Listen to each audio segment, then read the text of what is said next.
I am Ferdinand Marcos, and I am the President of the Republic of the Philippines. I stand today on behalf of 110 million Filipinos.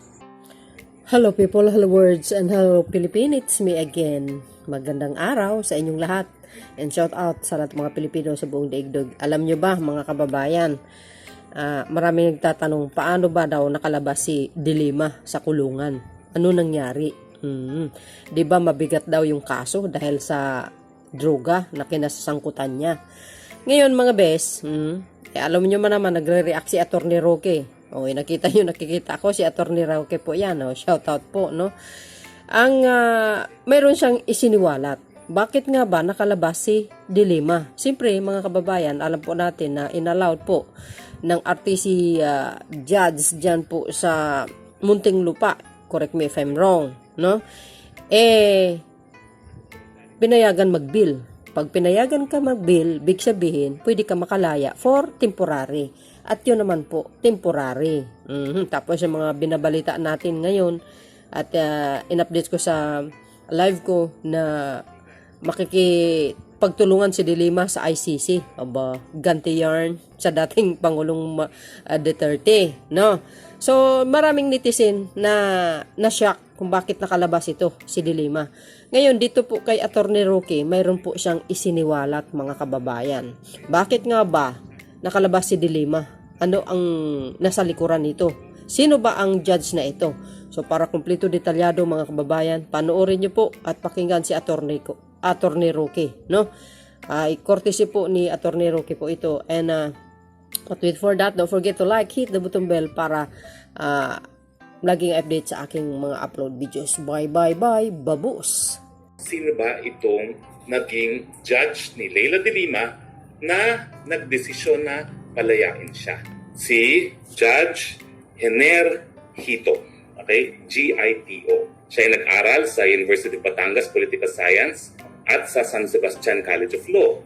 Siya ay merong Masters of Law sa pamantasan ng Lungsod ng Maynila at summa cum laude, Doctor of Civil Laws ng UST. Nagtrabaho sa Senado at mula siyang naging juez ay naging awardee ng Judicial Excellence Award, no? Para bilang isang most outstanding regional trial court judge. Pero bago natin sabihin kung sino talaga si Judge Hino, alalahanin natin bakit ba siya naging judge. Kaya naging judge siya kasi yung judge dati ni si Romeo Buenaventura ay nag-inhibit. Si Romeo Buenaventura, siya yung unang nag-deny ng motion for bail. So pinagkait niya yung pagkalaya ni Leila De Lima. Pinalitan siya nito. Bakit ba na-inhibit itong unang judge? Di umano, yung kapatid pala niya isa dun sa abogado na nag-draft ng affidavit ni Ronnie Dayan na dinadawit nga itong si Leila De Lima. Sabi naman ni Judge, di naman niya alam na kliyente ng kapatid niya yan, no? So, hindi siya nag-inhibit. Pero nung nag-file ang formal motion na mag-inhibit, nag-inhibit siya. Kaya nagkaroon ng motion for reconsideration. Itong motion for reconsideration, ginarant nitong bagong judge, no? Ang ating position lang po dyan ay yung implikasyon doon sa mga testigo sa hukuman na baka naman dahil bumabalay-balentong yung mga testigo dyan, isipin ng mga testigo okay lang magsinungaling. Pero meron akong tanong kay Judge Jenner Hito, G-I-T-O. Ito pa lang si Judge Hito ay nagsimula na kanyang law school sa San Beda. At siya pala ay naging paboritong estudyante sa Persons and Family Relations ni Leila De Lima. Ang tanong ko, isinapubliko ba ni Judge Hito yung nakaraan niyang kasaysayan na siya ay naging paboritong estudyante ni Leila De Lima sa San Beda College of Law? Pareho rin yan nung nangyari kay Buenaventura, yung unang judge na nag-inhibit, hindi pinag-alam na ang kapatid pala niya ay naging abogado ni Ronnie Dayan. No? Hindi ko naman sinasabi na siguro pumanig itong judge. Pero in fairness, dapat binigyan alam niya yung mga prosecutors dun sa special ties niya ni Leila De Lima. Ako kasi, pang ilang taon ko na nagtuturo. Siguro 20 years na ako nagtuturo ng batas. No? 15 years full-time sa UP. Siyempre, magkakaroon ka ng espesyal na relasyon sa iyong mga estudyante, lalo na kung paborito mo. Ako, lahat ng paborito ko hanggang ngayon, paborito ko pa rin. Hindi ko talaga nakakalimutan yan. Kasi pag magaling, magaling. At hanggang ngayon, meron kami mga professional relationship. Nagko-collaborate kami dun sa mga paborito ko mga estudyante. Dapat, pinagbigay alam ni Judge Hito yung kanyang relasyon kay Leila de Lima. E paano ngayon? Lumalabas na naging paboritong estudyante siya ni Leila de Lima matapos niyang palayain si Leila de Lima. E diba, may mga question na itatanong, bakit itinago? Baka naman hindi tinago. Baka naman isinapubliko niya yan at baka sinabihan ng mga public prosecutors. Ang tanong, bakit naman ang mga public prosecutors, kung sinabihan sila, bakit sila hindi nag-object?